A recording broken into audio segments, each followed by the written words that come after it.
첫 번째 시간인데요. 오늘은 하나님의 일하시는 방식에 대해서 우리 말씀을 중심으로 한번 나누겠습니다. 사람들에게는 그 우월 의식이라는 게 있고 또 열등 의식, 열등감이라는 것이 있는데 이 두 가지가 사실은 다 문제가 좀 있습니다. 우월 의식에 사로잡혀 있는 분들은 교만해서 뭐든지 자기 중심적으로 일을 하려는 그런 모습을 보여요. 그래서 교만, 그 우월 의식에 사로잡히게 되면 뭐든지 나서죠. 그리고 뭐든지 자기가 영광을 취하고자 합니다. 모든 결말은 자기에게 향해 있어요. 이것이 어떻게 보면 우월 의식에 사로잡혀 있는 사람들의 일하는 모습들인데, 열등감을 가진 분들은 그 반대죠. 이분들은 또 자기 비하가 너무 심각해서 뭐든지 할 수 없다. 그리고 언제나 뒤에 숨어서 뒤쳐져서 우리가 도저히 나는 앞에 나설 수 있는 그러한 능력과 그러한 자격이 없다라고들 생각을 합니다. 그래서 열등감 같은 경우는 무엇 때문에 못하고 무엇 때문에 못한다. 여러 가지 자기의 이유들을 가지고 있어요. 근데 기억할 것은 우월의식과 열등감은 하나님 앞에서 다 죄예요. 다 문제입니다. 왜냐하면 우리가 모세가 청년 시절에는 우월의식을 가질 만한 환경이었습니다. 왕자로서 성장을 했기 때문에, 그리고 궁중에 학문들을 배우고 또 검술도 배우고 여러 가지 것들을 다 배웠기 때문에 아마 우월의식이 있었을 겁니다. 그런데 미디안 광야에서 40년을 있으면서 그는 그 모든 것들이 어떻게 보면 다 필요 없어졌어요. 그리고 이제 나이가 들면서 가지고 있던 지식도 희미해지고 가지고 있던 능력치도 다 소실된 그러한 그 상태에서 하나님께 이제 부름을 받게 되는데, 하나님께서 400년 동안 고생하는 이스라엘 백성들을 출애굽시키기 위해서 모세를 지명해서 그를 불러내요. 근데 모세는 5번이나 하나님 이 선택에 대해서 거절을 합니다. 나는 할 수 없다라는 그런 거부 반응을 계속해서 보여요. 출애굽기 4장 13절 보시면, 주여 보낼 만한 자를 보내소서. 주님, 많은 사람이 있는데 왜 미디안 광야 이곳에 처박혀 있는 나에게 오셔서 나를 부릅니까? 저 도시로 나가면 정말 많은 인재들이 있는데 왜 나에게 오셔서 나보고 지금 애굽에 있는 백성들을 왜 건져오라고 나를 지명하냐는 거죠. 도저히 받아들일 수 없다라는 것입니다. 이렇게 5번을 모세가 계속해서 거절을 하는데, 출애굽기 4장 14절 보면은 하나님이 노를 바라셨다 그랬어요. 하나님이 이놈 자식 굉장히 겸손하네 하면서 칭찬해 준 게 아니라 하나님이 진노하셨다 그랬어요. 진노하셨다. 이사야 6장 8절 보면 이사야가 내가 여기 있나이다 나를 보내소서. 하나님께서 누가 우리를 위해서 갈고 고민하실 때 주여 내가 여기 있나이다 나를 보내소서. 바로 우리의 삶에 필요한 것 중에 하나가 뭐냐면은 어떤 능력을 기르고 어떤 재능을 갖추는 그런 것이 아니라 순종이에요. 하나님의 부르심에 대해서 우리가 해야 될 일은, 하나님 이게 부족하고 저게 부족하고 이게 지금 나는 없습니다라고 하는 거절이 아니라 순종이에요. 하나님께서 이사야를 보내시는 이 장면에서도 이사야가 뭘 다 갖춰서가 아닙니다. 하나님의 말씀에 순종하는 모습을 보이고 있어요. 오늘 본문의 말씀을 봐도 우리가 핑계할 수 없는 그러한 그 내용들을 우리가 발견할 수가 있습니다. 우리가 오늘 1장 27절을 보시면, 하나님께서 세상에 미련한 것들을 택하사, 그죠? 하나님께서 세상에 미련한 것들을 택하셨다 그랬어요. 교회 다니는 우리 입장에서는 굉장히 기분 나쁜 말이에요. 그죠? 듣는 우리는 굉장히 기분 나빠요. 근데 사실 여기 보면 강한 것들, 지혜 있는 것들은 듣기 좋습니다, 우리가. 근데 약한 것들, 가난한 것들, 미련한 것들 할 때 이게 우리거든요. 듣는 것들이 기분 나쁘죠. 그죠? 듣는 것들이 굉장히 기분 나쁘고, 우리들의 입장에서 볼 때는 성경에서 우리들의 자존심을 좀 세워줄 만한 그런 말씀을 좀 하면 좋겠는데, 여기 보면 많지 않다라는 말은 지혜 있고 뭐 이렇게 26절 같은 경우에 지혜롭고 뭐 이렇게 능력 있는 사람, 문벌 좋은 사람들은 약간 있는 거예요. 약간 있고 대부분의 그 구성원, 특별히 뭐 고린도 교회를 지칭을 하면 고린도 교회 같은 경우는 이 구성원 자체가 상당히 떨어지는 거예요. 레벨이 완전히 떨어지는, 그리고 상당히 소수만이 그런 능력 있는 사람들이 간간히 있다라는 것입니다. 여기서 보면은 우리가 핑계를 대는 것 중에 하나가, 하나님 나는 뭐 미련해요, 지혜가 없어요. 아마 이 중에도 집안에서 부모님한테 이 미련한 것, 이 미련한 놈아, 이런 말들을 또 아주 평생을 들어오는 분들도 있을 것이고, 친구들 사이에서도 너 왜 이렇게 미련하냐, 이런 말을 또 듣는 분들도 있을 거예요. 그 말을 듣고 살아온 사람들의 입장에서 여러분들, 과연 우리가 하나님의 일을 할 때 이 머리로, 이 미련함은 사실 그 절구에다 놓고 빠도 벗겨지지 않는다 그랬어요. 그만큼 그 미련함이라는 것이 그 굉장한 문제입니다. 참 큰 문제인데, 성경에 보면 지금 이 27절 말씀에 보면은 하나님은 우리를 선택하시는데 미련한 것들을 택하셨다고 그랬어요. 미련한 것들을 택해가지고 그 미련한 사람들을 들어가지고 하나님이 일하시기를 기뻐하신다. 우리는 스스로가 지혜롭다라고 많이들 생각도 하고, 또 우리가 남들에게 지혜롭다는 말을 듣고 싶어 해요. 미련하다는 소리를 듣고 싶은 사람은 없습니다. 성경은 우리가 스스로 지혜롭다라고 생각하는 것처럼 어리석은 게 없다 그랬어요. 저 여러분들이 오늘 이 고린도서 말씀을 통해서 우리 스스로가 지금 나름대로 뭐 배웠다든지 뭐 가졌다든지 뭐 어떤 능력이 있다라고 할지라도 우리 스스로가 생각하셔야 돼요. 나는 항상 우리가 하나님 앞에서 나의 지혜와 나의 능력과 나의 모든 것들이 얼마나 보잘것없는 것인가를 우리 스스로가 알아야 됩니다. 우리 지금 이 말씀에서 보면 결국 아무리 지혜로울지라도 하나님께서 주시는 그러한 지혜와 능력에 비교하면 그건 아무것도 아니다. 하나님의 가장 미련한 것이 인간의 가장 지혜로운 것보다도 낫다. 하나님이 미련할 수 없고 하나님이 무력할 수 없는데 그만큼 대조를 시키는 거예요. 지금 얼마나 우리가 가지고 있는 능력이 보잘것없는 것인가 하는 것을 말해줘요. 우리 3장 18절 한번 잠깐 볼게요. 3장 18절 보시면 같이 한번 읽어보겠습니다. 18절 19절 시작. 아무도 자신을 속이지 말라. 너희 중에 누구든지 이 세상에서 지혜 있는 줄로 생각하거든 어리석은 자가 되라. 그리하여야 지혜로운 자가 되리라. 이 세상 지혜는 하나님께 어리석은 것이니 기록된 바 하나님은 지혜 있는 자들로 하여금 자기 꾀에 빠지게 하시느니라 하였고. 예. 지금 이 말씀을 놓고 보면 우리가 지혜 있는 줄로 생각하면 안 돼요. 그리고 하나님의 그 지혜와 우리의 지혜를 비교해 볼 때 아무것도 아니다라는 의식들을 항상 가지고 나는 미련합니다라는 이 말을 왜 해야 되냐면은 그래서 당신의 지혜가 필요합니다라는 거죠. 나를 지혜롭게 여기게 되면 하나님의 지혜를 구하려고 하지 않아요. 다시 말하면 무릎으로 주님 앞에 나아오려고 하지 않습니다. 하나님의 말씀 안에서 지혜를 찾으려고 하지 않고 내 머리를 의지하고 내 지혜를 가지고 우리가 문제들을 해결하려고 한다는 거예요. 그래서 우리 지금 3장에서도 결국 우리의 지혜를 결국 하나님은 자기 꾀에 빠지게 해서 자기로 하여금 어리석음을 느끼도록 하나님이 만드신다라고 말을 해요. 우리 여러분들이 신앙생활이라고 하는 것은 하나님 앞에 낮아지는 건데 그 중에 하나가 자기의 지혜에 대해서 낮추는 거예요. 자기의 지혜를 낮추고 하나님의 지혜를 구하는 자가 되시기를 주님의 이름으로 축원합니다. 우리의 신앙생활은 바로 이거예요. 너희에게 지혜가 부족하거든 우리 하나님께 후히 주신 하나님께 구하라 그랬어요. 결국 하나님의 지혜는 구하는 자에게 주신다라고 말씀을 해요. 지혜는 지식하고는 다른 거죠.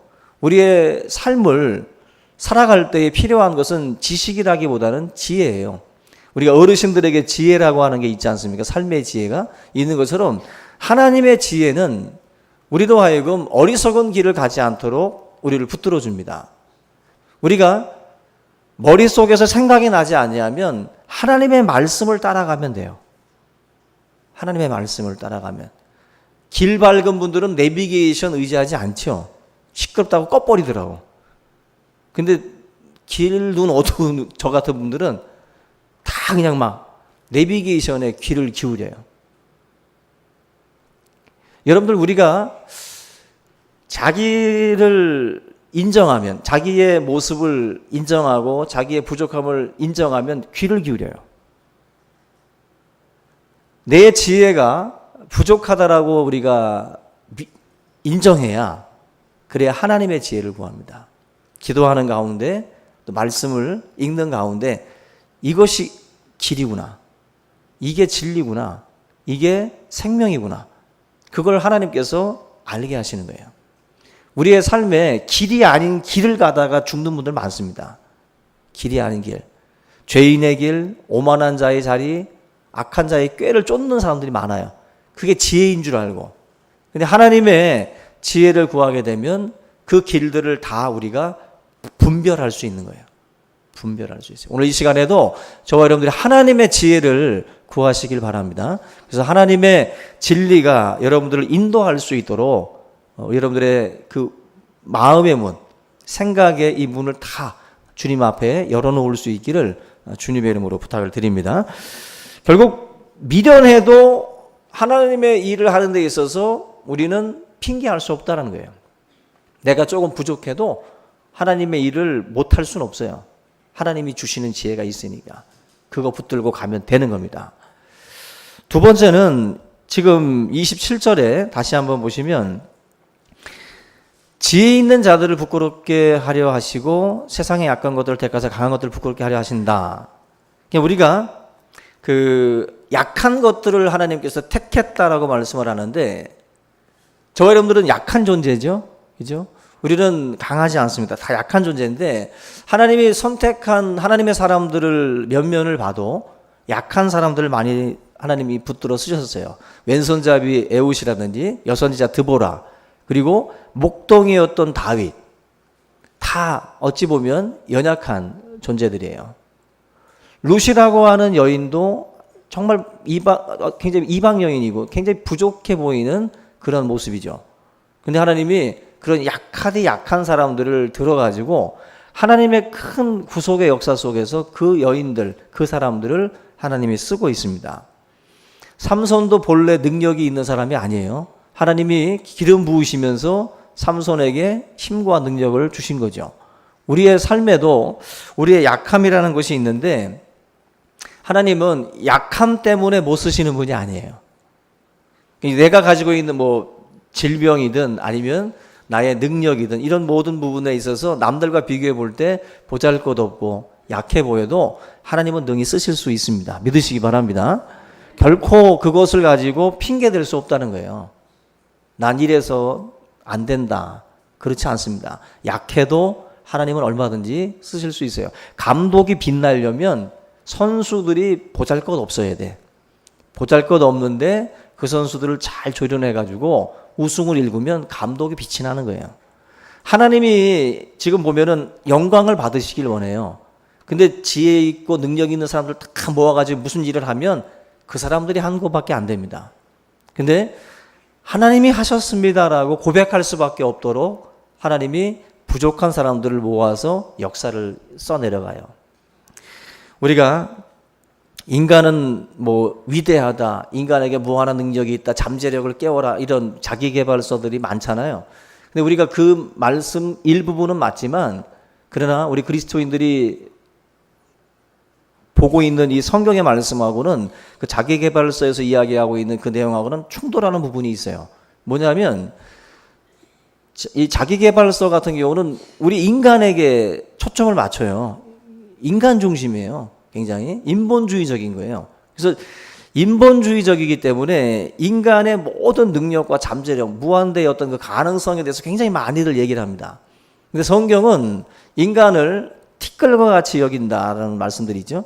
결국 성경은 인간의 자금과 연약함을 통해서 한없이 우리로 하여금 비참하게 만드는 게 아니라 그걸 통해서 하나님을 붙들라고 말씀을 하는 거예요.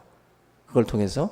그래서 우리가 자기계발서를 읽으면서 자기를 맹신하고 자기의 능력을, 잠재력을 깨운다고 하면서 우리의 어떤 하나님 앞에서의 낮아짐과 구함과 하나님의 능력을 구하는 이 모습이 사라지게 되면 그 잘못 가고 있는 거예요. 잘못 가고 있는 겁니다. 우리가 하나님께서 이 약함과 우리의 한계를 아시면서도 그걸 인정하는 사람을 하나님은 쓰셔요. 인정하는 사람. 여러분들이 나는 연약합니다. 하나님, 나를 붙들어서 주님의 도구 되길 원합니다. 이 고백이 있으면 주님은 쓰실 수 있어요. 그 빌리 그레이엄 목사님이 이런 말씀을 했습니다. 자기에게서 성령의 능력이 떠나가면 진흙 한 덩이에 불과하다. 자기는. 그만큼 자기라고 하는 이 존재가 이렇게 하나님의 귀한 그 쓰임을 받는 이유는 하나님의 성령이 그를 사로잡았기 때문에 그래요. 하나님의 권능이 그를 사로잡았기 때문에 도구로 쓰임받고 있는 것 뿐이지 주의 성령이 떠나가면 진흙 한 덩이에 불과한 거예요. 아무것도 아니라는 거죠. 그 예전에 그런 그 빌브라이트라는 분이 쓴 책에 보면은 태풍이 불면 갈대잎이 전봇대에 꽂히는 걸 봤대요. 그 태풍의 그 강한 바람이 그 연약한 갈대를 쇠꼬챙이처럼 만드는 거예요. 강력한 바람이 그 힘을 실어주면 갈대도 나무에 꽂힌다는 거예요. 나의 약함과 연약함에 하나님의 은혜가 덮여지면 우리는 할 수 있다는 겁니다. 할 수 있다는 거예요. 우리가 주님 앞에서의 사역에 있어서 절대로 여러분들 나는 이게 약하고 저게 약해서 하나님 앞에 쓰임 받을 수 없다라고 하는 자괴감에 빠지지 않길 바라요. 기도하셔야 돼요. 기도하고 하나님 앞에 엎드리세요. 하나님이 주시는 은혜와 능력으로 그 사역들을 감당할 수 있도록 이끌어 주실 줄로 믿습니다. 이 빌리 그레이엄 목사님이 어떻게 이분이 은혜를 받게 되냐면은, 이분은 사실 100년에 한 번 나올까 말까 한 기독교 지도자로서 이제 많은 인정을 받았는데, 이분이 어릴 때 어머니를 따라서 이제 교회를 다니게 됐는데, 처음에는 이제 믿음도 모르고 그냥 다니기만 했고, 굉장히 문제를 많이 일으키는 부모님하고 이 교회의 이 눈에 가시였다고 그래요. 이 빌리 그레이엄이. 그만큼 처음 교회를 다닐 때는 별 볼 일 없는 그러한 모습이었어요. 근데 하루는 이 교회에 부흥회가 있었는데 잭슨이라는 목사님이 오셔서 설교를 했습니다. 근데 그 잭슨 목사님의 설교를 듣는 중에 마음에 막 찔림이 오는 거예요. 여러분들 말씀을 듣는 가운데 막 찔림이 오는 거예요. 하나님의 성령께서 그를 만지시는 건데 그 찔림을 통해서 그분이 하나님 앞에 통회하고 자복하는 그 회개의 역사가 터져요. 그리고 그 바닥에 무릎을 꿇고 일주일 동안을 울었대요. 이 빌리 그레이엄 목사님이. 그걸 떠나지 않고 금식과 더불어 그냥 하나님 앞에 통회 자복하는 그 순간을 일주일을 보낸 거예요. 그러면서 하나님의 음성을 듣기를 내가 너를 하나님의 말씀을 전파하는 말씀의 사역자로 삼겠다라고 하나님이 말씀을 하신 거예요. 거기에 신학을 이제 공부를 하고 목사 안수를 받고 순회 전도자로 전 세계를 다니면서 많은 이들을 복음을 소개하는 그런 목사로서 사역을 감당을 했습니다. 결국 이 빌리 그레이엄 목사님 같은 경우도 처음부터 그렇게 쓰임 받은 게 아니에요. 약하고 약한 존재였지만 하나님의 말씀에 또 성령에 사로잡히면서 하나님의 도구가 된 거예요. 바람이 실려진 갈대 같은 거예요. 바람이 실려진 갈대. 여러분들의 사역에도 삶에도 하나님의 은혜가 함께하면 우리의 약함을 통해서도 얼마든지 다 사용이 됩니다.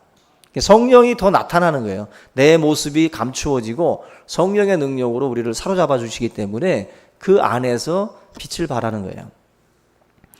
그 현신의 권사라고 여러분들 많이 들어봤을 겁니다. 과거에 유명했던 치유의 은사가 있었던 권사님인데, 이 현신의 권사님도 20세 때에 12가지 병이 있었다 그래요. 12가지 병이 있어서 정말 굉장히 몸이 안 좋았던 분인데, 이분도 뭐 월남해 가지고 그 한글도 모르는 그런 무식자였어요. 정말 아무것도 모르는 분이었는데 기도의 사람이었습니다. 기도하는 가운데에 이분이 하나님께 고침을 받고 그 병에서 노임을 받고 하나님께서 이제 이분에게 신유의 은사를 주셨어요. 그래서 현신의 권사는 유명하잖아요. 손만 얹으면 많은 분들이 치유를 받고 회복이 되는 역사들이 있었습니다.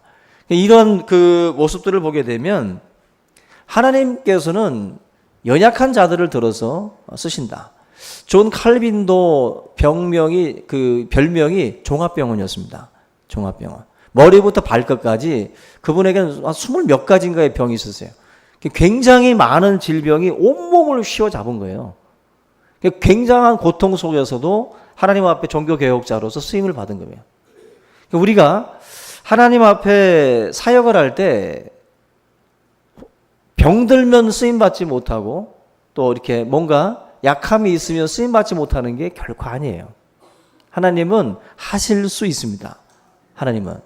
그래서 여러분들 결단코 하나님 앞에서 우리는 핑계를 댈 수 없는 거예요. 이 말씀 자체가 하나님 앞에 섰을 때 우리는 핑계를 못 대요. 그 모습 그대로 하나님은 쓰실 수 있다는 거예요. 그 모습 그대로. 그런 부분에서 저와 여러분들이 하나님 앞에 오늘 이 시간 나의 약함을 고백하고 주님, 내가 주님의 손에 붙들린 바 된 그러한 주님의 도구가 되기를 원합니다. 그런 고백이 있기를 주님의 이름으로 축원합니다. 그 다음에 지금 말씀 보면 그 천하고 멸시받는 것들 28절 보면은 세상에 천한 것들과 멸시받는 것들과 없는 것들을 택했다. 이거 읽으면서 굉장히 기분 나빴어요, 저도. 근데 이게 지금 우리를 하나님이 선택을 할 때 이런 존재들을 하나님이 선택을 했다. 근데 지금 이 말씀을 통해서 봐도 보잘것없어 보이는 존재들을 통해서 과연 하나님이 일할 수 있을까 하지만 교회 역사를 이렇게 보면은 그 첫 시작이 굉장히 미미하게 시작이 되는 부분들이 있어요. 감리교의 창시자인 그 존 웨슬레 같은 경우도 휘필드라는 사람하고 이 지금 그 감리교라고 하는 큰 그 단체를 만들기까지 그 과정을 보게 되면 첫 시작이 청년들이 이런 건벌더미에서 그냥 기도하는 그런 아주 작은 그 시작으로 태동이 돼요. 아무도 첫 모임을 보면서 저 모임이 감리교로 바뀔 것이다라는 상상을 한 사람들은 아무도 없어요. 존 웨슬레와 조지 휘필드라든지 이런 그 같이 기도의 용사들을 통해서 그 청년들을 통해서 하나님께서 놀라운 역사들을 만들어 가십니다. 그 18세기만 해도 그들이 누군지 아무도 몰랐어요. 존 웨슬레가 누군지 아무도 모르는 시절에 그들이 기도의 그 불을 지피면서 이게 놀랍게 번져나가면서 하나님의 놀라운 역사들을 써내려갑니다. 이 청년들이 영국 국교회가 죽어 있다라는 것을 이제 느낀 거예요. 자기들이 몸담고 있는 영국 국교회가 죽었다. 이 교회는 현재 죽어가고 있다라고 생각을 하는 거예요. 그래서 정말 그리스도를 하나님을 진정으로 예배하는 그런 어떤 영광을 이 청년들은 보기를 원했어요. 근데 지금 자기들이 지금 몸담고 있는 영국 교회는 전혀 그런 모습들을 보여주고 있지 않았다는 거죠. 그래서 이분들이 함께 모여서 기도하면서 이 영국 국교회를 변화시키기 위해서 하나님 앞에 엎드리기 시작을 한 거예요. 그 비숍 라일이라고 하는 분이 이런 말을 합니다. 존 웨슬리가 영국 교회의 지도자, 즉 캔터베리 대주교가 되었어야 했다. 근데 물론 이 웨슬리 같은 경우는 이런 뭐 캔터베리 대주교라고 하면은 이제 영국 국교의 수장을 말하는데 그 자리를 웨슬리는 생각도 안 했고 원하지도 않았습니다. 당시에는 존 웨슬리를 비웃기만 하고 조롱하고 놀림거리였어요. 옥스포드에서도 자기가 나온 그 학교에서 설교를 할 수 없게 만들었어요. 왜냐하면은 그 학생들과 그 교수들에게도 거듭나야 된다라는 말씀들을 많이 했기 때문에 다시 태어나야 된다. 한마디로 잘못 믿고 있다라는 거죠. 그런 어떤 그 설교들을 하다 보니까 강단에 못 서도록 그렇게 제어들을 많이 했습니다. 근데 이 웨슬리가 결국 이런 강력한 복음을 통해서 많은 사람들에게 설득을 하니까 광신자 취급을 많이 받았어요. 그리고 엄마 수잔나도 웨슬리에 대해서 광신도처럼 설교한다고 해서 굉장히 언짢아했는데 엄마가 거듭나요. 수잔나가 그 웨슬리를 통해서 이제 거듭나고 하나님 앞에 이제 회개하면서 그 다음부터는 웨슬리에 대해서 어머니 수잔나도 그렇게 큰 화를 내지 않고 그의 사역에 대해서 지지를 이제 하게 됩니다. 근데 그 웨슬리의 사역 기간이 53년이에요. 굉장히 젊은 나이에 부름 받아서 오랫동안 사역을 하다가 하나님께 부름을 받게 되는데 웨슬리가 88세에 죽어요. 88세에 죽는데 웨슬리가 사람들에게 조롱받으면서 사역한 기간이 80세까지예요. 그러니까 웨슬리는 거의 대부분의 인생을 놀림받고 비웃음 받으면서 사역을 했어요. 죽기 거의 8년 전부터 웨슬리가 어느 정도 인정을 받게 됐다라는 것입니다. 근데 여러분들 보세요. 그 캔터베리 대주교라고 하는 그 영국 국교의 수장들 같은 경우에 웨슬리가 사역하던 그 당시에 6명의 그 수장이 있어요. 그 이름이 있는데 뭐 존 포터, 토마스 헬링, 매튜 휴턴, 토마스 세커, 또 프레드릭 콘와일즈, 존 무어. 이 사람 중에 아무도 아는 사람이 없어요. 캔터베리 대주교를 지낸 분들이지만 역사학자들도 이 6명의 이름을 그렇게 중요하게 여기지 않고 있어요. 그리고 일반인들은 이 이름에 대해서 아무도 모릅니다. 아무도. 근데 존 웨슬레 같은 경우는 지금 뭐 감리교회 창시자였고 그 동생 존 웨슬레도 수많은 찬양을 지어서 또 영광을 돌렸기 때문에 그 형제들에 대해서는 많은 사람들이 그 이름을 기억해요. 첫 시작은 굉장히 미약하고 약하고 멸시받고 조롱받는 사람들이었지만 하나님이 그 사람들을 또 통해서 놀랍게 그들을 사용하셨고 영광을 받으셨어요. 그래서 어떤 분들은 그럽니다. 청년들이 가장 먼저 영적 분위기를 타고 청년들이 가장 깨어있고 청년들이 가장 먼저 이러한 개혁의 어떤 그런 신호탄들이 된다라는 말을 해요. 우리 교회 청년들이 그런 청년들이 되기를 바랍니다. 그래서 사실 굉장히 민감한 계층이 청년층이라요. 이 웨슬리도 그렇고 다 이런 청년의 때에 그런 민감한 어떤 그 반응들을 통해서 개혁을 일으켜 갔다라는 거죠. 여러분들 하나님 앞에 저나 여러분들이 쓰임 받는다라는 것은 결코 이런 우리들이 갖고 있는 조건이 아니에요. 조건이. 그래서 주님의 사역에 대해서 지금까지 우리가 뭐 이것저것 핑계를 대고 이것저것 이유를 달았다면 오늘 이 고린도서의 말씀을 통해서 결코 우리의 이런 조건으로 하나님이 쓰시는 게 아니구나. 하나님이 그들을 통해서 영광 받기를 원하시는 거예요. 작은 이들, 연약한 이들을 불러서 영광 받기를 원하신다. 예수님의 12제자를 봐도 다 현찮죠. 그죠? 한 놈은 주님을 배반하고 베드로도 마찬가지고 다 옷 벗고 도망가고 주님의 제자라고 3년을 교육했어도 정말 다 시원찮은 그러한 12명이었어요. 보세요. 어쩌자고 예수님이 이렇게 시원찮은 사람들 12명을 선택을 했을까? 기왕이면 예루살렘이라고 하는 중심으로 가서 수많은 인재들을 발탁을 하지 12명이면 충분히 예루살렘 신도시 그 도시에서 선택할 수 있을 텐데 왜 저 변방 갈릴리에 가서 그 어부들 중에 뽑아가지고 왜 12명을 구성하냐는 거예요. 이게 가만히 보면 이해가 안 가는 선택이에요. 요즘에 학원 하시는 분들 또 고액과외 하시는 분들 학생들 테스트 받아서 접수하잖아요. 시원찮으면 안 받습니다. 왜? 학원 명성 가려지고 또 한마디로 교육을 시켜서 될 법한 애들을 받는 거예요. 될 법한 애들을. 가르쳤을 때 효과가 나야 고액과외 선생님들도 마찬가지죠. 모든 아이들의 성적을 올리는 게 목적이 아니라 사실은 될성 싶은 놈들을 잡아가지고 얘들을 끌어올려놔야 명성이 올라가고 수익이 창출되니까 결국 학원을 하든 뭘 하든 선택할 때도 그렇게 사실은 전략적으로 선택을 해야 되겠죠. 근데 예수님의 선택을 보면 전략적이지 않아요. 굉장히. 어떻게 저런 사람들을 다 끌어모았을까, 그냥.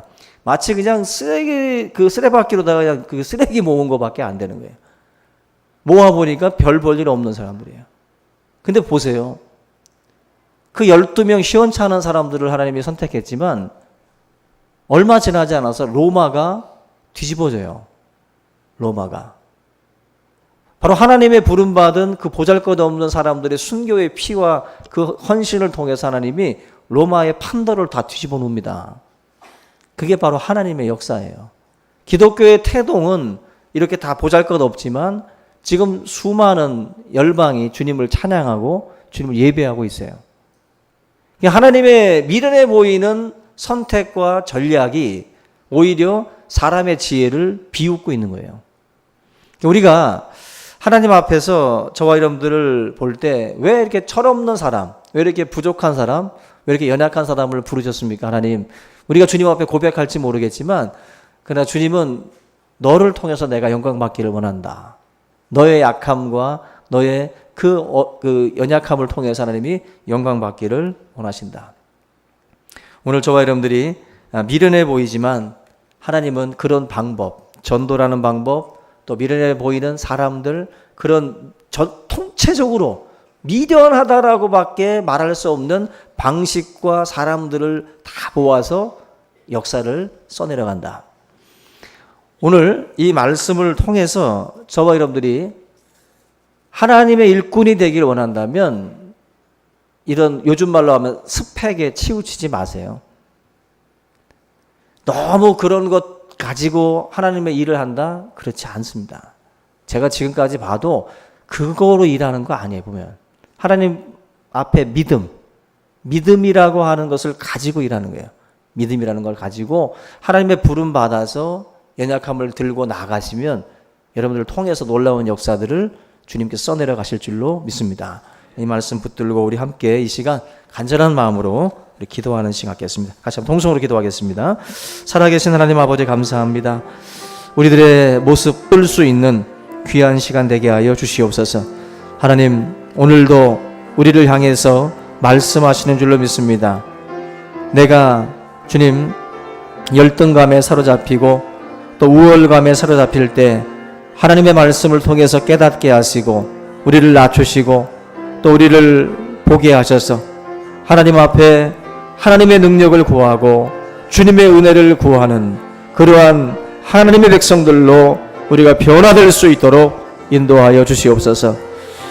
천한 것들, 멸시받는 것들을 또 하나님 택하셔서 지혜롭고 강한 자들을 부끄럽게 하시는 아버지 하나님, 이 땅에 참으로 많은 사람들 가운데에서 부족하고 연약한 우리를 불러주신 하나님 아버지, 하나님의 부르심 앞에 감사하며 주여, 우리가 이 땅을 또 우리 살아갈 때에 하나님이 주시는 지혜를 의지하고 하나님의 능력을 의지하며 아버지 하나님의 그 믿음 가운데에서 살아갈 수 있도록 인도하여 주시옵소서. 예수 그리스도를 자랑하고 주님의 이름을 자랑할 수 있는 삶이 되게 하여 주시옵소서. 나의 모습을 십자가 뒤에 감추어 주시고 오직 주님의 영광만이 드러날 수 있도록 인도하여 주시옵소서. 하나님, 내 모습 이대로 주님 앞에 가지고 갈 수 있게 하시고 주님께서 우리를 만지심으로 또 우리를 사용하심으로 우리가 다 주님 앞에 귀하게 쓰임 받을 수 있도록 인도하여 주시옵소서. 감사합니다. 영광 받아 주시옵소서. 예수님의 이름으로 기도합니다. 하나님 감사합니다.